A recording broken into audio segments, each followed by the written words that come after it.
I'll have to be your mentor. Yeah. Well, I'm going to introduce two of my students.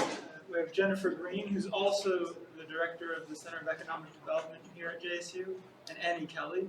They've been both working on a variety of projects, but they came together on one that's looking at the forestry industry in Alabama to bring together business and GIS to look at economic impact. And they've both been doing really great work, and Jennifer is working on her thesis to graduate in April, and Annie is working on her capstone to also graduate in April. And they'll both presented and working on publishing, so it's great stuff. Thank you. Thank you, Dr. Sciuchetti. Thank you, all of you, for being here today. I'm going to quickly go into this and try not to nerd out on y'all because I get so excited by this information. But my background is business. I have an MBA from JSU, and I got really excited how we got into GIS. Was looking, spatially analyzing economic data, and I just fell in love with it.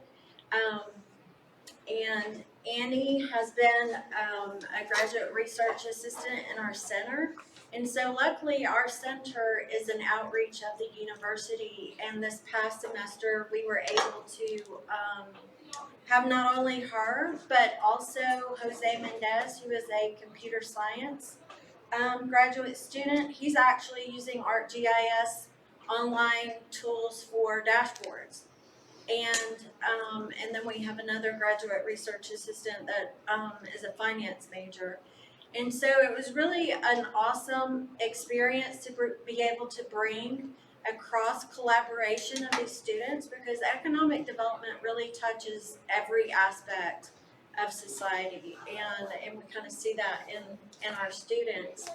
And so I'm going to kind of go through the economics of the presentation, and then Annie did a spectacular job on the mapping, and so she is going to explain all of that, and then we will wrap up. By the end, you will see the entire story map, which is going to be used by the actual Alabama Forestry Association on their website to tell their story. Because one thing, economic impact is very important when it comes to legislation and providing legislators good, sound data and research to make informed, educated decisions on. And as we all know, that doesn't always happen. And so that's kind of the purpose of our center, is to be able to present this research in a way that really tells the whole story, and that's what's been so wonderful about working with Annie as well. And I've kind of been a student too, is learning all of this, and every day it's just like my mind is blown. I'm just like, oh my gosh, you know, I can't tell you how many times I've emailed and texted professors like, oh my gosh, I just had an epiphany, you know. So we'll get into the presentation. But so the presentation itself is a story map, and we're just going to slide through the story. We were looking at the year 2019 for this analysis, and so we talk about the forestry industry in the U.S. I mean, a lot of times when we're talking about business and industry, we think of the brick and mortar type, the institutions, the financial institutions, the manufacturing and all of that, but their industry is our natural resources as well. And along with that comes the responsibility of conservation and the study of how we make that a replenishable yet prosperous industry. And so the forestry industry is one of those industries that contributes considerably to our state and our nation's GDP. And so if we look at the Alabama forestry industry, approximately 23 million acres are timberland of our state. 93.2% are privately owned, that's corporation owned, as well as individual landowners. 47% are softwood, 41% are hardwood, and softwood is generally pine. 41% hardwood, your oaks and those types, and 12% mixed. And so what we did was, I'm gonna slide down just a minute to this other image, is when we're looking at economic impact, we hear a lot about when business people and legislators talk about, oh, well, Honda came to the state, or, you know, they're talking about these direct effects, this top level of this iceberg, like how many jobs they're bringing and that sort of thing. But when something happens in our economy, it has a much bigger impact on the whole economy. And most of the time, as a public, we're not hearing about the underneath part of this iceberg, what happens, the whole picture. And so we go back up here, we looked at the, we've got 30 subsectors of the forestry industry. And when you go into research the forestry industry is often combined with agriculture. And so it makes it hard sometimes to dissect those two individual. They are very different. So luckily through the center we have access to software, and we were able to go in and dissect and find these direct effects, the direct business, how many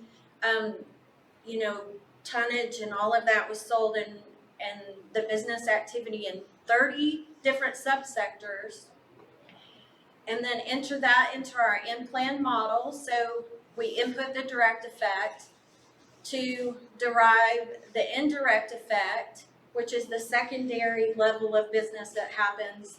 And then the induced effects is when you see the tertiary level of household spending and how that money ripples through the economy. And so in our story map, we have the methodology of what all of those things are and what that means, and how that in-plan model, the explanation of that methodology.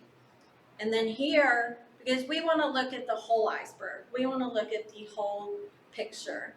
And so what we derived from, this is the whole iceberg of what those direct those direct effects were. So if we come up here, see our direct output was 17 billion.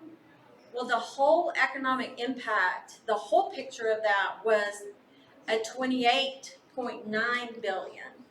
So that's the story we want to tell about. How does that affect our small businesses? How does that affect our residents? I mean, there are a lot of things that happen in our economies, and I think it's super cool and nerd out all the time on figuring this stuff out. And so with Annie, we were able to spatially analyze it, and so it was really cool.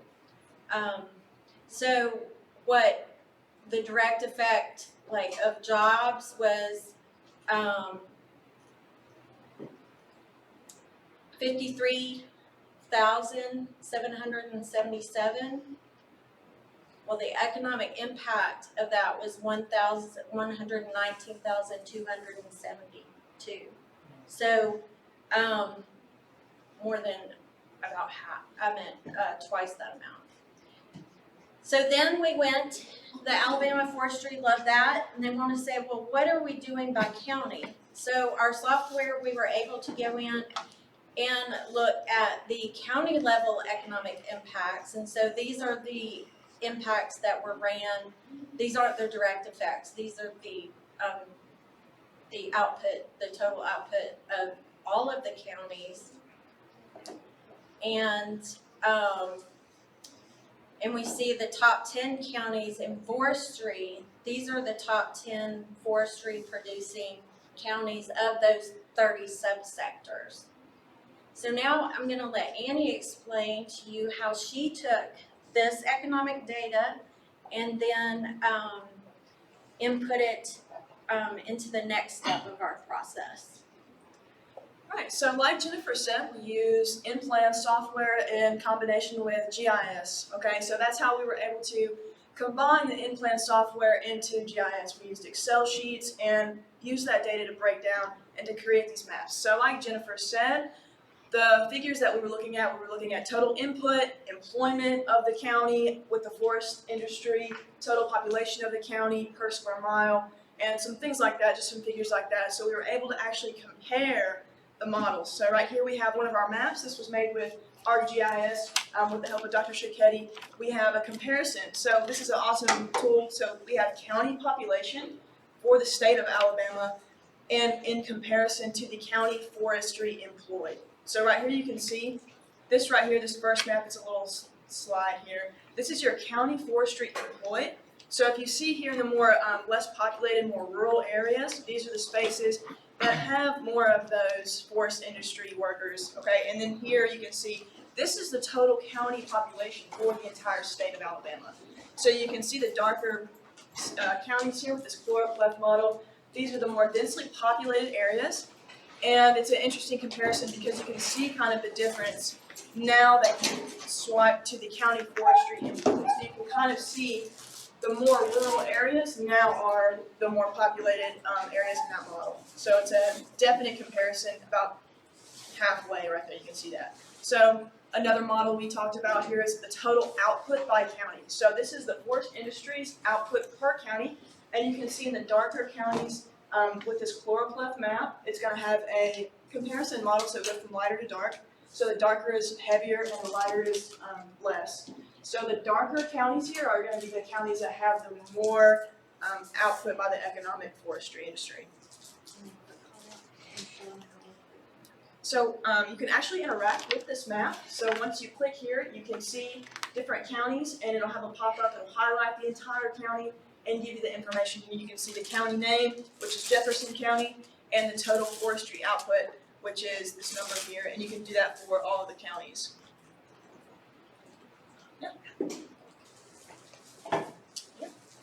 And so this is still a work in progress. We have some things to finalize this, but in just talking to the forestry industry, this is huge for them to be able to tell their story to legislation. Because every industry, we're all fighting for the same resources at the government level. And so every industry, when they're able to back up what they're asking for with this level of data, is huge. And so for our university to be able to provide that, which this in-play model is a validated methodology, widely used in industry and universities across the nation, it brings a lot of validity and justification to what we're saying and what they can take forward. And honestly, a lot of legislative decisions are not made on this level of data and analyzation that Annie performed. So we were very excited. Yeah, I just wanted to say, like, we don't have time for questions. So if anyone has any question, then, like, you can ask them offline. All right? And Thank you. Sorry. all right.